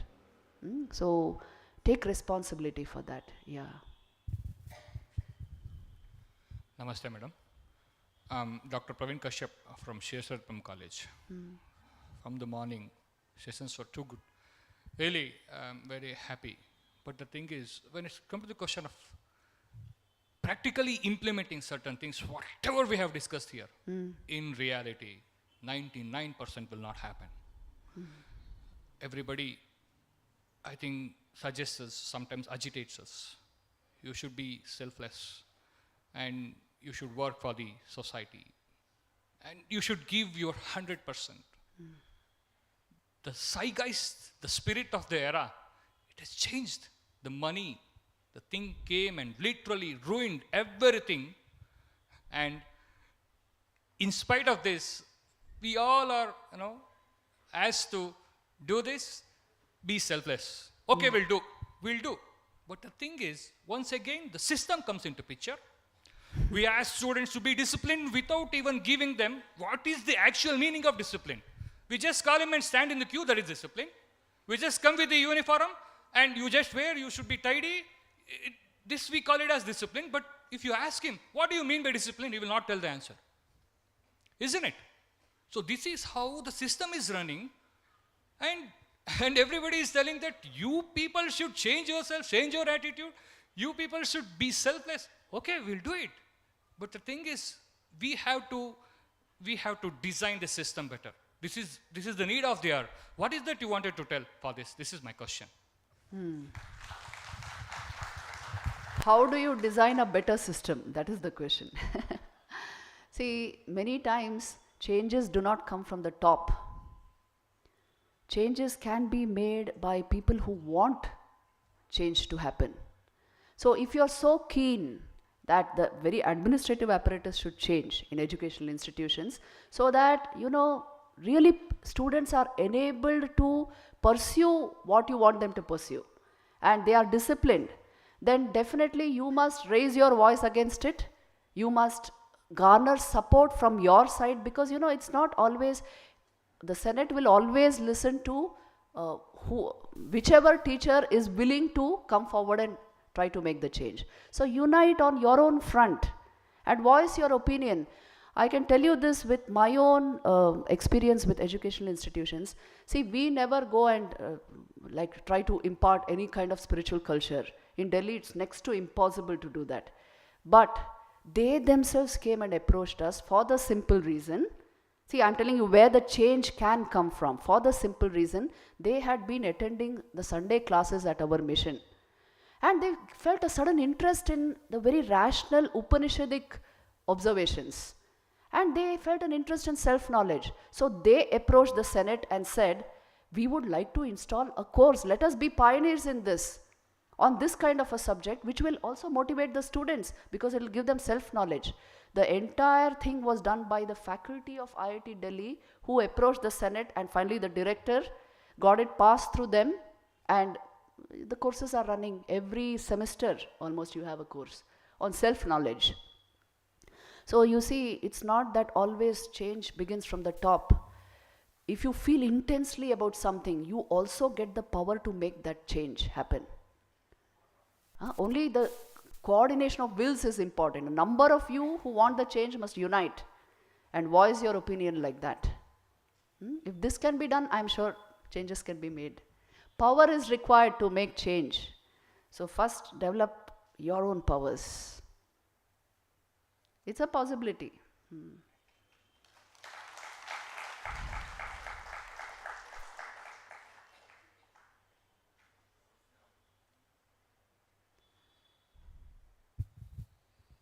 ನಮಸ್ಕಾರ madam, ಕನ್ನಡದಲ್ಲಿ ಮಾತಾಡ್ಬೋದಾ?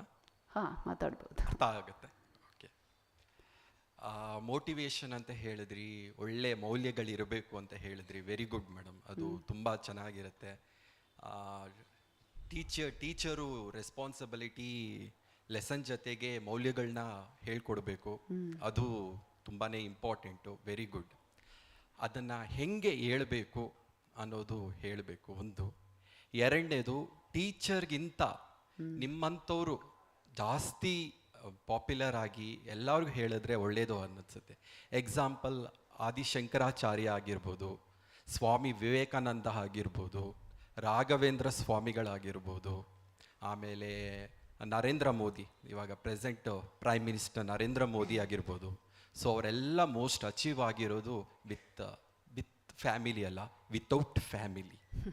So with ಫ್ಯಾಮಿಲಿಯಲ್ಲಿ ನಾವು ಅಷ್ಟು concentration ಮಾಡೋಕ್ಕಾಗಲ್ಲ. So ನಿಮ್ಮಂಥ ವಿವೇಕಾನಂದ ಅವರು ಬರಬೇಕು. ನಿಮ್ಮಂಥವ್ರು ಬಂದರೆ we get an very excellent. ಅಂದರೆ ಗುರುಗಳು ಮಾಡ್ತಾರೆ, ಮಾಡಲ್ಲ ಅಂತಲ್ಲ, ಬಟ್ ನಿಮ್ಮಂಥವ್ರು ಅಂತ ಬಂದರೆ ನಮ್ಮ ದೇಶ ಎಲ್ಲೋ ಹೋಗುತ್ತೆ madam.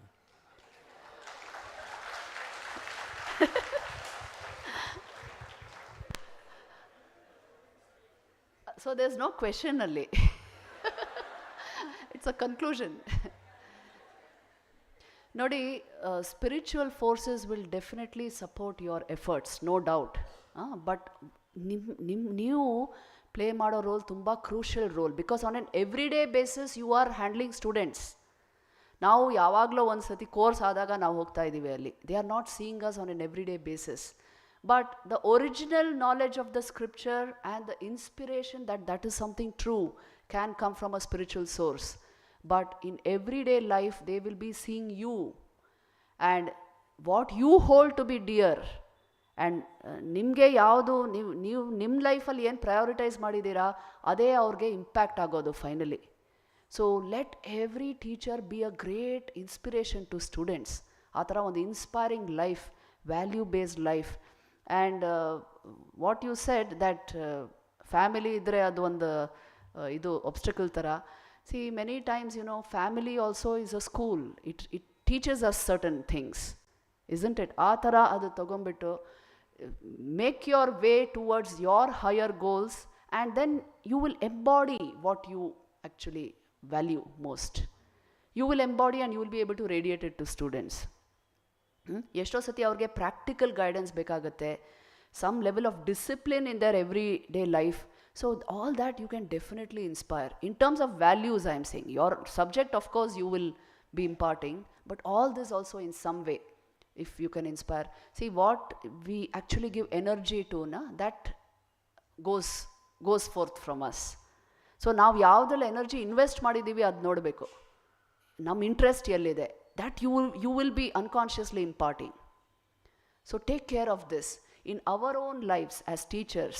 If we can go dive a little deep into scriptures, get inspired by all these great ideas and values, and then you stand before your class, you are teaching a subject like maybe you're teaching mathematics, but that value will come into that, the importance of that. So the personality matters a lot. Vivekananda ಹೇಳ್ತಾ ಇದ್ರು, ಗುರುಗೃಹ ವಾಸ ಇರಬೇಕು, ಯಾಕಂದರೆ the personality of the teacher impacts the student.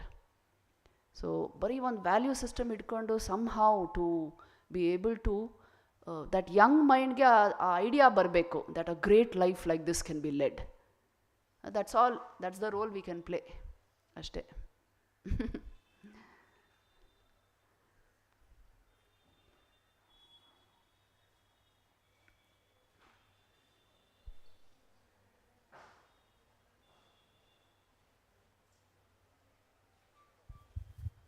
Namaste, Rina. I am Dr. Suresh, retired professor. From the morning, we observe that we have a lot of doubt that what teachers can do in the development of values.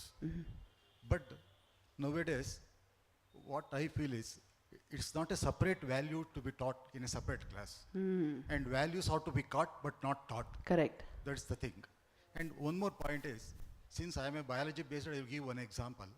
Suppose if I am teaching blood is red, white blood corpuscles, everything we say. But at the end of the class, you say that by donating blood, you can save the mind. This is the value I can develop. Yes. You need not go for a separate one. Yes. And another is, suppose you are taking about even what happened in Hiroshima and all. Yes. You say that, see, these things are, science should be utilized for the proper purpose, Yes. but not for the destructive purpose. Yes. So don't say that values should be developed separately or some other classes. So ಹೌದು. every day, but I should find where I can develop values through my teaching. Correct. So every day Correct. through teaching, and this what I was doing from throughout every day. At the end of my class, I end with one value in the classroom. So Very do good. not go for a separate one. ಅದರಿಂದ ದಯವಿಟ್ಟು ಪಾಠ ಮಾಡುವಾಗ ಎಲ್ಲಿ ಬರುತ್ತೆ ಅನ್ನೋದು ನೋಡಿ ಅಲ್ಲಲ್ಲಿ ವ್ಯಾಲ್ಯೂಸ್ಗಳನ್ನ develop ಮಾಡಿ. ರಾಜರು ಯುದ್ಧ ಮಾಡ್ತಾರೆ, what happened in the Kalinga ಯುದ್ಧ. So why I should not do it. ಅದರಿಂದ ವಿಜ್ಞಾನವನ್ನು ಸದುಪಯೋಗ ಪಡಿಸ್ಕೊಳ್ಳೋ ಹಾಗೆ ನೋಡಿ. ಐ ಮೇ ಹ್ಯಾವ್ ಚಾಕು ನಂತರ ಇದೆ, I can utilize for cutting the apple, or I may hit to some other. But this value should be developed throughout teaching every day. So don't think for a separate class to be made for a what is called moral education and other things. Even ನೈತಿಕತೆ ಅದು ಆಗ್ಬೋದು ಅಂತ, it is one my idea to put before. I don't know. Thank you very much for this. It's very right idea. Madam, sorry, I will disturb you one more time. One last time this is. He said, I'm not asking that we should spare extra time to convey these value-added things or whatever. It is that our IIT Master Kamkoti sir said, we have to inculcate our Indian traditional knowledge that we left.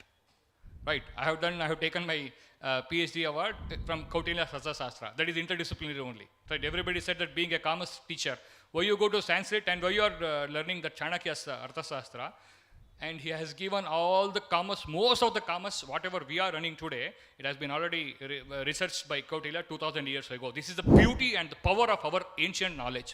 The thing is, my sincere, humble request is that we have to bring it into reality. That's it.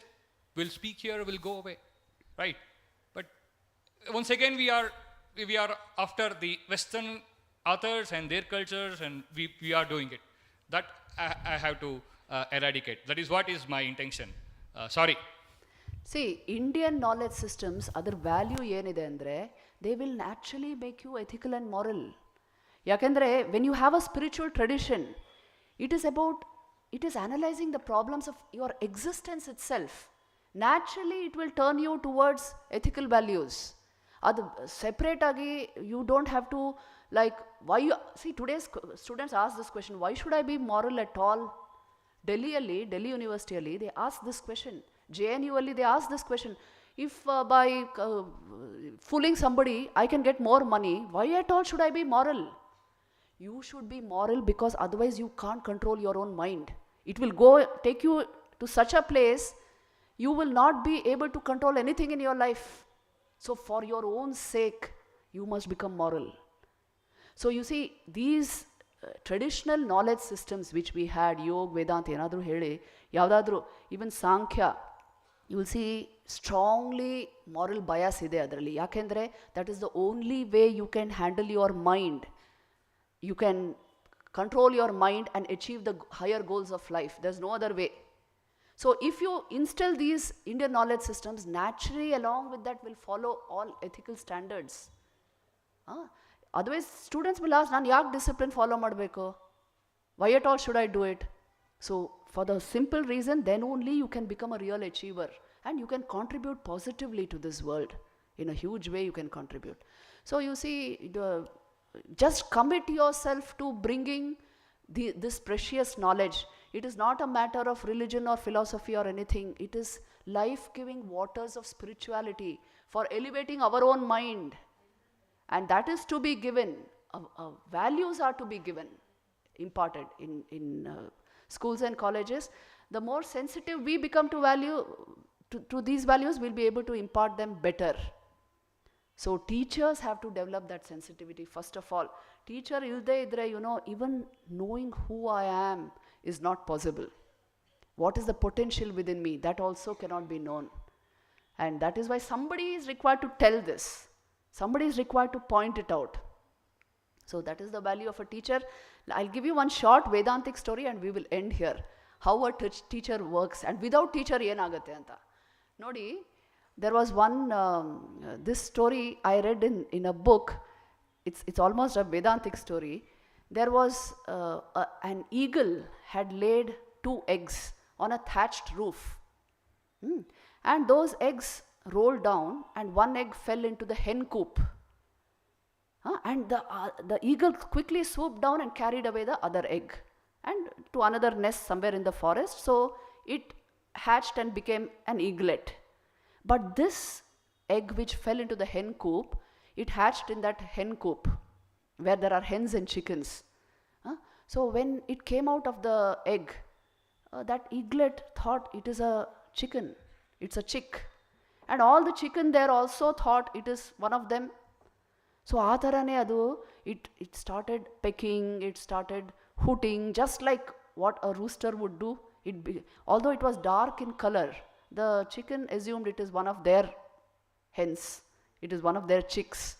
And so this eagle grew up like a chicken and it thought it was a chicken. Then it so happened that one day, now it is a full blown rooster after 1 year, but it still thinks it is only a chicken, it's only it's very weak, it requires to gather food, it starts pecking grains. It doesn't know it can fly high. So one day it so happened it started walking towards a cliff which was very near that thatched hut. And from there it stood at that cliff and it looked up to the sky and it saw an eagle flying there, high up in the sky. That was its brother, who had grown up in the forest. It was flying high up, soaring in the skies. And he looked, this eagle who thought it was a chicken, it looked up and said, "Oh, I wish I was an eagle. I wish I was an eagle." And it could see the forest and such a beautiful valley, and that eagle is flying there in the sky. Then every day it started coming here to see that eagle in the sky and wishing, "Oh, I wish I was an eagle, but unfortunately I'm a chicken." Then finally, the final day came of its life. Still it went to the cliff and then it prayed to God, "Oh God, next birth, make me an eagle, not a chicken. And it died. Sorry for the anticlimax, it never went to the skies, but the story only says, Guru ilde idre, somebody to point out the truth if it is not there, the eagle will become chicken.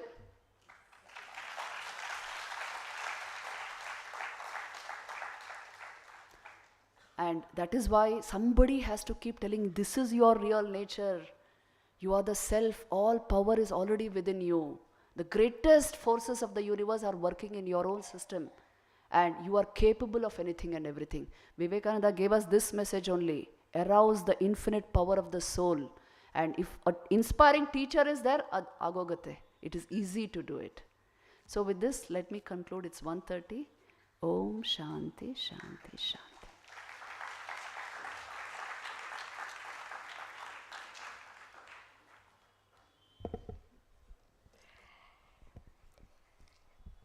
Swami Vivekananda said, education is the panacea of all problems that India is facing. And his idea of education can only be implemented by teachers. Revered Mataji has so eloquently has hammered this fact into our head today. It was really very inspiring, Mataji. And on behalf of Ramakrishna Math Bangalore and on your behalf, I wholeheartedly thank Revered Mataji for giving such an inspiring lecture. Thank you, Mataji.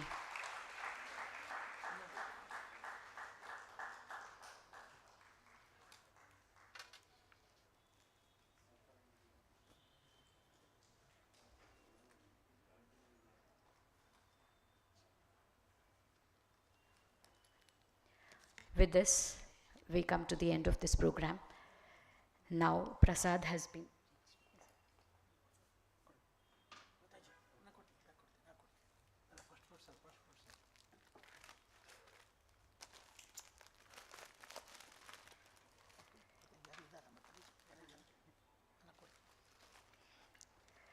With this, we have come to the end of this program. Now, Prasad has been arranged in Ramakrishna Sabhangana. We request all of you to take Prasad and then leave. But before you leave, the book stall is open today, and we request all of you to have a look at book stall. And one more announcement, all the teachers are given participating certificate, and we request all of you to collect your certificate, which is in the counter just next door, near the door. The certificates are being given. We request all of you to collect your respective certificate. Now please for 2 minutes take your seat. Today now we are singing Mangala. After Mangala you can leave. Just 1 minute. Priyatam Pundari Kakshaha Sarvayajneshwaro Harihi Tasmin Stushte Jagat Tushtam Prinite Prinitam Jagat Harihi Om Tatsat Shri Ramakrishnaarpanamastu. Jai Shri Guru Maharaj Ji ki Jai. Jai Shri Mahamai ki Jai. Jai Shri Swamiji Maharaj Ji ki Jai. Thank you.